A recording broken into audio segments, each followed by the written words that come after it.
didn't know what the hell was going on until I went to Palestine and saw how crazy it was. But what is it like? Give me your thoughts on your So experience. Everyone mistakenly thinks that Hamas like controls Palestine. That's not true at all. There's 3 different areas that were drawn up with the original partition. It's the West Bank, which is totally under military rule by Israel, and then there's the Gaza Strip, which is like the open air prison, which they bomb the shit out of like every couple of years, and Hamas controls that area. And then there's Jerusalem, which is an international city center that both Arabs and Jews live in. But the West Bank has been occupied militarily since 1967, and it's complete martial law. There's checkpoints.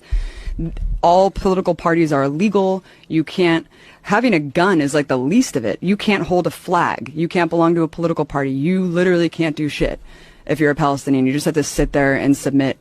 And even if you share a photo of someone who was like killed by an Israeli soldier, you go to jail, and you go to jail for the amount of like months that, what? Yeah, based on the shares and likes of the photo, they'll penalize you more and put you in prison for longer and longer. I mean, I'll just tell you one story. If you put a photo on social media, like you put of someone who on Facebook, died, and they'll be like, you're sharing a martyr and inciting people to like commit suicide, like on behalf of Palestinians, you go to jail, and they put them in jail. There's 99.7% conviction rate. Kids are tortured. Kids are in prison. It is absolutely insane. We went to, the first day that we were there, we went to a funeral of some guy, some farmer who was shot by Israeli forces, and we went to the funeral. It was horrible. You know, all the women are wailing and crying, and as we're leaving, the Israeli forces had set up a checkpoint right outside of this dude's house and started tear gassing and shooting rubber bullets like at people who were simply attending the funeral, just to punish people for attending the funeral.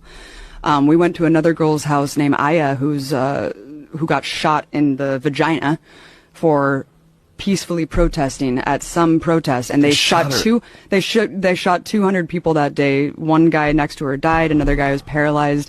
They have a policy called shoot to cripple, where they shoot guys in the dicks. Yeah. Oh, it is fucking nuts, man. The West Bank is no joke. I thought that I was going to die several times. We were at this checkpoint going through Calandia, and there was this old man walking, like clearly drunk or something, and kind of like walking a little bit toward the checkpoint. They started shooting at him. Bullets are ricocheting off the thing.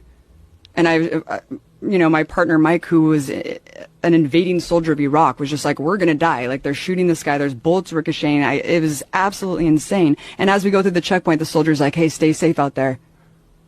And I was like, yeah, when you guys are arbitrarily shooting people. And the person who was driving us had just told us that a couple months prior to that, some woman, Palestinian woman, because you can't go to Jerusalem. Like, if you're Palestinian, there's like barely any Palestinians who are even allowed to go pray at the most holy site, the Dome of the Rock in Jerusalem. You can't go to the beach. You're just completely constricted in a prison, and you can't travel. And he was just telling us that months before we went through this checkpoint, someone was going through the checkpoint because they got a permit to go into Jerusalem, which is like a lifetime golden ticket, like Willy Wonka.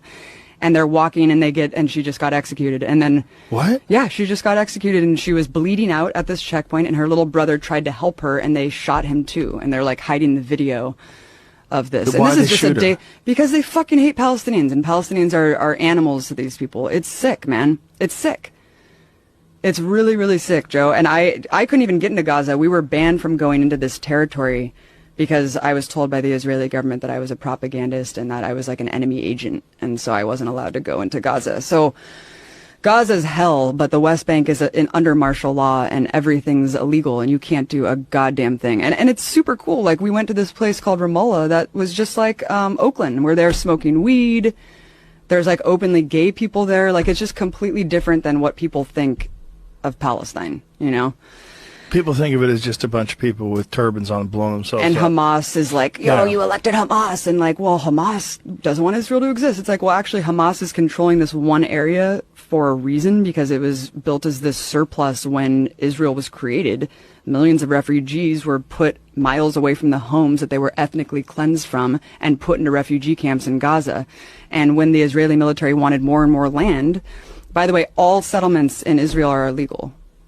All of them are illegal in the West Bank, but they just keep creating more and more and more. And we would go to these villages of just Arab people living in these villages, and the settlers will come. You have to be a fanatical fucking asshole to move from California to an Arab village in Palestine and set up a goddamn tractor trailer and just live on top of their home. And they can have them, giant machine guns. They can firebomb you. They can shoot you. They can beat you up. They're protected by the state. You can go with a tractor trailer, set up a home. The state immediately runs a water line, a power line, and a military outpost to protect you. And the Arabs are just sitting there waiting to get killed or attacked. It's absolutely insane. And the way home demolitions work are insane too, because like they either deliver a piece of paper with a rock over it, and they're like, here, if you find it, good for you, and if you don't, then you're screwed. And that's if you're lucky. If you're not lucky, your home will be invaded by settlers, and you'll be forced out of your home. There's videos of this all over the internet of like groups of settlers going and literally taking over Arabs' homes, and then they just are forced out. It's crazy, man. It's completely way crazier than I ever could have imagined. How long were you over there for? A month. Whoa. Yeah. Yeah. And we were simply, and people want to quabble about like, oh, it's not apartheid. There are different fucking license plates for Arabs and Jews. Like, you cannot go to areas. Like, Israeli soldiers were arbitrarily set up checkpoints and just shut you out of your neighborhood and force you to walk 3 miles to your home. Like, they can do whatever they want because you are under martial law. And you have no mobility. Like, you have no freedom. So it's really bad.